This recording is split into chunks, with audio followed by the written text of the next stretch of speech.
ഏതെവിടെ accident case വന്നത്? Sir കാഷ്വാലിറ്റിയിലാണ് sir. ആൾ ഐഡന്റിഫൈ ചെയ്തിട്ടില്ല. ആരാ കൊണ്ടുവന്നത്? ഒരു minute sir. One mister Georgie Jacob.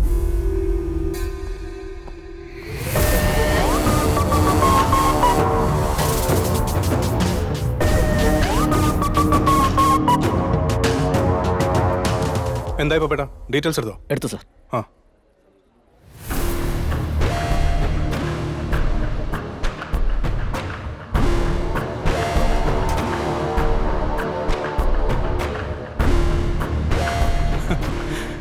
ഇവരാണോ? ഇന്ന് രാത്രി ഇച്ചിരി പണി കൂടുമല്ലോ. വാ.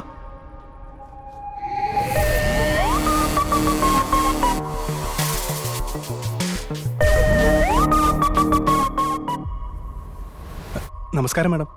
ആക്ച്വലി എന്താണ് സംഭവിച്ചത്? സർ ആക്സിഡൻ്റ് ആയിരുന്നു. ആള് മുന്നേ ചാടി ഇടിച്ചു എന്നാ തോന്നണേ. ഓ, വണ്ടി ഓടിച്ച മാഡം തന്നെയല്ലേ? അല്ല സാറേ, ഞാനാ ഓടിച്ചു. അതെങ്ങനെയാടാ? മാഡം വണ്ടി എടുത്തോണ്ട് പോകുന്നത് ഞാൻ കണ്ടതല്ലേ? സാർ അവിടുന്ന് വിട്ട ഉടനെ റിയോ കുറച്ച് മൂഡ് ഓഫ് ആയിരുന്നോണ്ട് ഞങ്ങൾ മാറിയിരുന്നായിരുന്നു. ഞാനാ ഓടിച്ചു. ഇതെവിടെ വെച്ചാ സംഭവം? പറവൂര് കാവിലെത്തുന്നതിന് മുമ്പ്. ഇടികൊണ്ട ആളുടെ അവസ്ഥ എന്താ? അറിയില്ല, ഡോക്ടർ നോക്കിയിട്ട് പറയാമെന്ന് പറഞ്ഞു. അവൻ നിങ്ങളോട് വല്ലതും സംസാരിച്ചായിരുന്നു?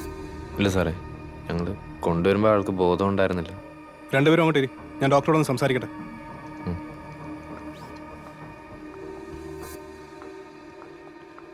ഇവർ രണ്ടുപേരുടെ മൊഴിയെടുക്കണം വിശദമായിട്ട്. ശരി സർ. ആ പെണ്ണിന്റെ ഭാവം കണ്ടിട്ട് ആ പയ്യൻ പറയുന്ന മുഴുവൻ പച്ചക്കള്ളോ. പ്രദീപിനെ വിളിച്ച് പറവൂർ ഭാഗത്തുള്ള CCTV മുഴുവൻ ചെക്ക് ചെയ്യാൻ പറയണം. Okay sir. വണ്ടി ഓടിച്ച് അവൻ തന്നെയാണെന്ന് ഉറപ്പുവരുത്തണം. ശരി. ആ പിന്നെ അവൻ്റെ മെഡിക്കൽ കൂടി നിർത്തേക്ക്. സർ.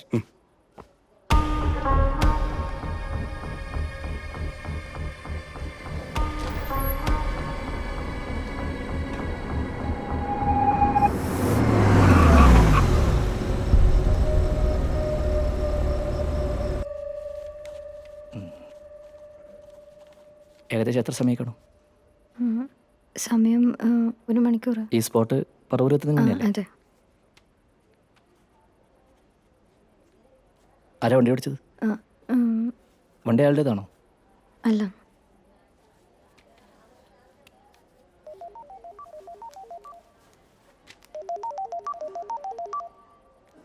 അമ്മണി, ജോർജി, ഞാനിവിടെ പുറത്തുണ്ട്. നീ ആ വണ്ടി ഒതുക്കിയിട്ടിട്ട് അവിടെ നിന്നു. ഞാൻ ഇവിടെ. ആ ഓക്കെ.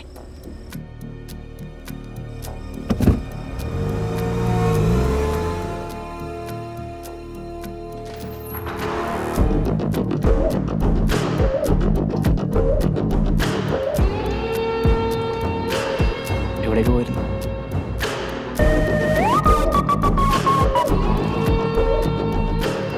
ഡോക്ടർ എന്താ സാറേ പറഞ്ഞ? ആൾക്ക് കുഴപ്പമൊന്നുമില്ലല്ലോ അല്ലേ? പറവൂർ കവലയ്ക്ക് മുമ്പുള്ള ഹൗസിംഗ് കോളനി അതല്ലേ സ്പോട്ടെന്ന് പറഞ്ഞത്? അതെ സാറേ. നിനക്ക് ഇയാളെ നേരത്തെ അറിയോ? ഇല്ല സാറേ. എന്നാ പിന്നെ ഞങ്ങൾ പോക്കോട്ടെ സാറേ. എങ്ങോട്ട്? റിയ വീട്ടിൽ കൊണ്ടാക്കണമായിരുന്നു. അവിടെ പോയിടാ, ഞാൻ പറഞ്ഞിട്ട് പോയാൽ മതി. സാറേ, ഇതൊരു ആക്സിഡന്റ് കേസല്ലേ സാറേ? വണ്ടി ഓടിച്ചോ ഞാനും. റിയ എന്തിനാ ഇവിടെ വെറുതെ വെയിറ്റ് ചെയ്യുന്നത്? നിന്നോട് ആരാടാ പറഞ്ഞത് വെറും ആക്സിഡന്റ് കേസാണെന്ന്? 307 IPC കേട്ടിട്ടുണ്ടോ നീ? Attempt to murder. സർ അതിന് ഞങ്ങളൊന്നും ചെയ്തിട്ടില്ലെന്നല്ലേ? അത് തെളിയിക്കാനാ ഞങ്ങളിവിടെ ഉള്ളത്, പോലീസ്. സാറേ എന്താ സാറേ? ഏട്ടാ, അകത്ത് കിടക്കുന്നവൻ്റെ ദേഹത്തെ 2 വെട്ടേറ്റിട്ടുണ്ട്, വയറിലും മുതുകിലും. കുറെ ചോരയും പോയിട്ടുണ്ട്. ഇപ്പൊ ഇത് വെറും 307. അകത്ത് കിടക്കുന്നവനങ്ങനെ തട്ടിപ്പോയാണ്ടല്ലോ കളിമാർ. പിന്നെ 302 ക്ലിയർ കേസ് ഓഫ് മർഡർ. മക്കളെ, ഇന്ന് രാത്രി 2 പേര് നന്നായിട്ടൊന്ന് വിയർക്കും. അപ്പൊ പേട്ടാ സർ, ഇവരെ പിടിച്ച് അങ്ങോട്ട് ഇരുത്. ശരി സർ. ഞാനൊന്ന് സ്പോട്ട് വരെ പോയിട്ട് വരാം. സർ.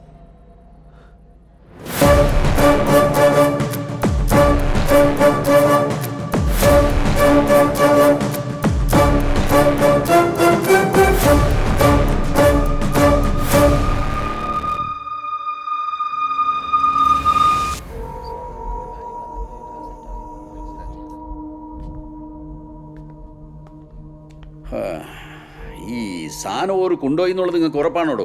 ഉറപ്പാണ് സാറേ, ഞങ്ങൾ കണ്ടതല്ലേ. ഒരു ചെറുക്കനും ഒരു പെണ്ണും കൂടിയാണ് ബാലു സാറിന് വണ്ടിക്കകത്താക്കിയത്. അത് കഴിഞ്ഞ് ആ ചെറുക്കൻ തന്നെയാണ് ബാഗ് എടുത്ത് വണ്ടിക്കകത്ത് വെച്ചത്.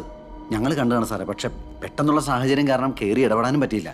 അല്ലെങ്കിൽ ഈയൊക്കെ കൂടെ അങ്ങോട്ട് മാലത്തേനെ. ഇറക്കി വിടറോ നിങ്ങൾ ചെല്ലേ ജലീലേ സാർ. ഒന്നും രണ്ടും അല്ല 18 കിലോ സ്വർണ്ണാന്ന് ആ ബാഗില് വല്ല വിവരവും കിട്ടിയോടോ? ചാക്കോ അന്വേഷിക്കുന്നുണ്ട്. ആക്സിഡന്റ് കേസല്ലേ, ഈ നാട് വിട്ടു പോകാൻ വഴിയില്ല. മാത്രമല്ല നമ്മൾ ആൾക്കാർ എല്ലാ ഹോസ്പിറ്റലും തപ്പുന്നുണ്ട്. ആണോ? ശരി എന്നാ ഞാൻ വിളിക്കാം. സാറേ ആ ആളെ കിട്ടി. കിട്ടിയ നമ്മുടെ പറവൂർ CI ബെന്നിമൂപ്പനല്ലേ, ആ. ആളുടെ കസ്റ്റഡിയിലുണ്ട്. അപ്പൊ ബാലു ബാലുവിനെ ക്രൈസ്റ്റ് ഹോസ്പിറ്റലിൽ അഡ്മിറ്റ് ചെയ്തിരിക്കുക. കുറച്ച് ക്രിട്ടിക്കലാ. ഈ സാധനം ഓരോ പോലീസിൽ ഏൽപ്പിച്ചിട്ടുണ്ടാ? ഇല്ല സാർ, അങ്ങനെയുള്ള കാര്യങ്ങളൊന്നും റിപ്പോർട്ട് ചെയ്തിട്ടില്ല. ഞാൻ ഒരു കാര്യം ചെയ്യാം, നമ്മുടെ ബെന്നിയോട് ആ വണ്ടി ഒന്ന് ചെക്ക് ചെയ്യാൻ പറയാം. ആ വേണ്ട, വരട്ടെ. ഓരാ വിവരം പോലീസിൽ അറിയിച്ചിട്ടില്ലെങ്കിൽ ഒന്നുകിൽ ആ ബാഗിൽ സ്വർണ്ണമുള്ള വിവരം ഓരോ അറിഞ്ഞിട്ടില്ല, അല്ലെങ്കിൽ അറിഞ്ഞിട്ടും ഓരത് മുക്കി. സാർ ചെറിയൊരു പ്രശ്നമുണ്ട്. ആ ആ വണ്ടിയിൽ ഒരു പെൺകുട്ടി ഉണ്ടായിരുന്നു പറഞ്ഞില്ലേ? ഉവ്വ. അത് മനോരമ ന്യൂസിലെ റിയ റോയിയ.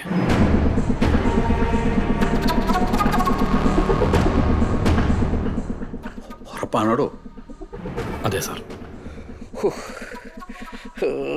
സന്തോഷേ, ഈ ഒരു ഡ്രിങ്ക് ഒഴിക്കടോ. ചാക്കോ സാർ. ആ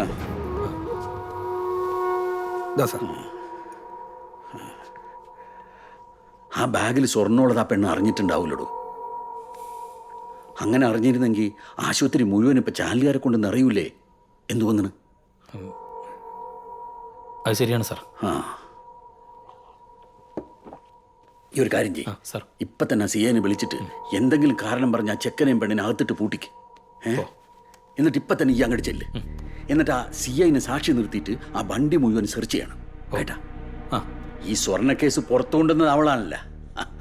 ഈ സ്വർണ്ണക്കടത്ത് കേസിൽ അവളെ തന്നെ അറസ്റ്റ് ചെയ്ത് എങ്ങനെ ഉണ്ടാവും? തിരിയുന്നുണ്ടാ? ആ വാർത്ത ആകെ ഒരു കൺഫ്യൂഷൻ ഉണ്ടാക്കും. എന്നെ ഈ ഒന്ന് പതറും. ഇതൊരു തീപ്പൊരിയാണ്ടോ, ഞമ്മക്കത് ആളി കത്തിക്കാന്ന്. അത് ഞാനേറ്റ്. ഇനി ഇതുപോലൊരു ചാൻസ് വീണ് കിട്ടൂല. ഞാൻ പറഞ്ഞ മനസ്സിലാവും. മനസ്സിലായി സാർ. എന്നാ വേഗം ചെല്ല് സാർ. ഓ